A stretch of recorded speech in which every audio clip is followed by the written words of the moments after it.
Қайырлы күн, құрметті оқырмандар.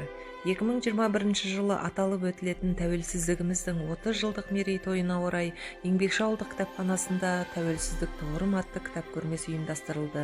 Мұндағы мақсатымыз жастарды патриоттық рухта, отансүйгіштікке, елін, жерін, осы елдің ұланы екенін мақтан етуге баулу, өз елінің ұлтжанды патриоты болуға, желтоқсан оқиғасында ел қамын жеген ерлерді үлгі тұту, өнеге алу және халқының тарихын білуге үйрету, ата заңын және рәміздерін құрметтеуге тәрбиелеу болып табылады.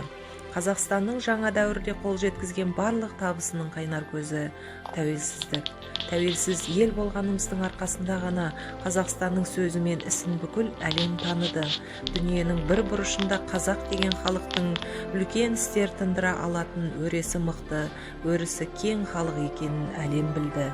Тәуелсіздік күні еліміздің барлық азаматтар үшін орны ерекше мереке.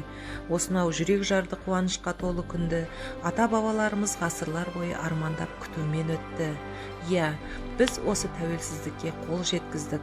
Бүгінгі күні еліміз талай биіктерді бағындырды. Рухани жаңғыру бағыты қазақ елінің болашағына жол сілтеді. Елбасы Назарбаевтың «Ұлы даланың жеті қыры» мақаласы қазақ елінің тарихын көрсетіп берді. Біз бақытты ел ұрпақтарымыз.